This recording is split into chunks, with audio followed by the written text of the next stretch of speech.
young ladies here that they done a lot for me actually, because all the parents in the league told me to bring all the kids in, but being 4, 5, and 6, I wanted to keep the peace. So basically, those girls was my representation because of the league. Those will be our future leaders. And I looked at a lot of them girls. You know, I've seen them grow up through Little League, and they represented the league as well. So I had my kids here as well, but they're a little older by now. But again, we were trying to build a field. Our attempts are, we already received $10,000 in grant money from the Pennington Foundation. Brian Chris got that.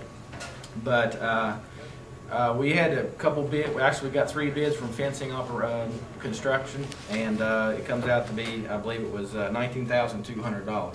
Now, again, that's a large chunk of money for anybody, even a volunteer, which we don't have the school system helping us in Little League. We don't have anybody, so whatever we have, we have to get ourselves through hard work and volunteer work.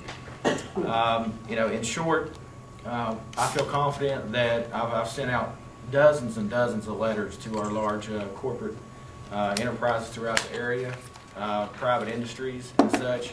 But I thought it was, everybody's told me that it's good to get the county commission involved in our efforts, and you know, I would like to meet you guys halfway, and only request I would ask for $10,000. I feel confident that the other portion of it could be received from other businesses. So I make a request for $10,000 to construct the fencing in the old field that's already there, which we have no permanent fencing at all. Everything is put up every season, and it's been that way for 10, 15 years since I've been here. So, and it looks that way as well. So we're trying to get only for safety issues as well. There's nowhere for the kids to warm up. There's no kid for them to swing their bats. We've had so many close calls and probably injuries that I don't know about. And we're trying to get something that's aesthetically proving, you know, good looking as well, so these kids have pride in what they do. And, you know, I think it shows again with those girls in here today of what that will bring them. Now the bar is set. They have fields to look forward to when they go to high school. They have them nice fields, the lights and the nice bleachers and stuff. So why not start at the Little League level? That way they can work their way up. And again, we have had several discussions with other people. And in my line of work as a law enforcement officer, there's a lot of kids that don't have anything to do, and they get in a lot of trouble. So that's my proposal. Any questions? Just a couple of comments, I guess. First of all, you know, we appreciate people like you stepping up and taking the interest. So, Thank you, sir. Somebody's got to do that, and it doesn't always happen. So we do always appreciate that. It makes, you know, us feel better about our kids and about our communities and all that. It helps. And we always do appreciate it. Otherwise, I think that's why this commission always tries to put some money out there, because we realize what you're doing is something good for the county and our kids. So we do appreciate that. Thank you, sir. Do you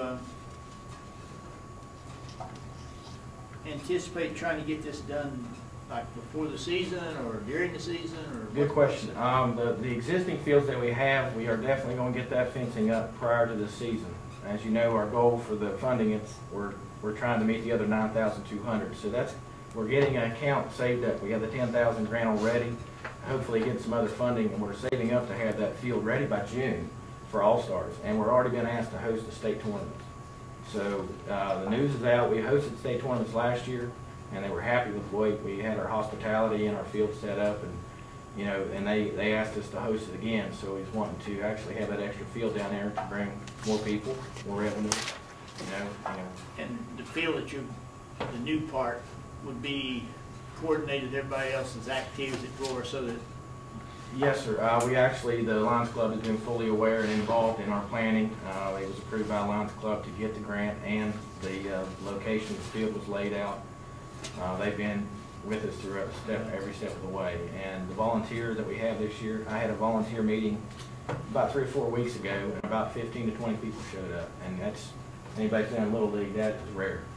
And usually it's 3 or 4 people. So we have a large volunteer base this year.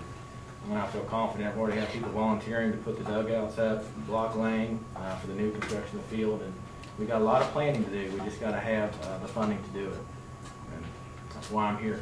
Have you talked with Parks and Rec yet? Yes, we do have verbal confirmation. That's the other 9,200. I was trying to not be too greedy. I was trying to meet, because there's other avenues, other people that need the money in the community. So I was trying to, I have Parks and Recs. I've sent to Chesapeake's representation, Phil Pfister. I've sent to actually the delegates.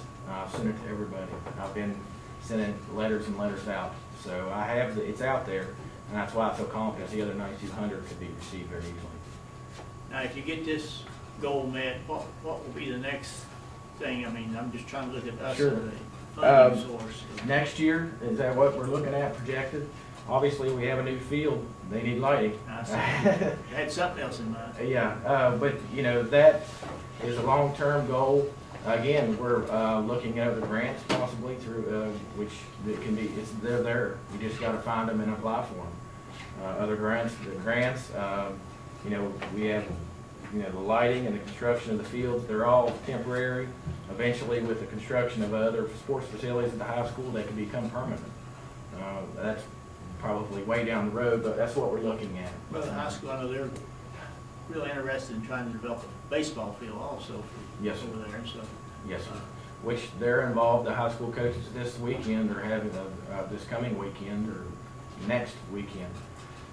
They're hosting a camp for the Little League kids. So the involvement is there, and the kids, if they can see what you guys have been working on in the high school, and they have that respect for the Little League level, it'll give them a goal and keep them occupied and in sports facility, function, to keep them busy and keep them motivated and become leaders.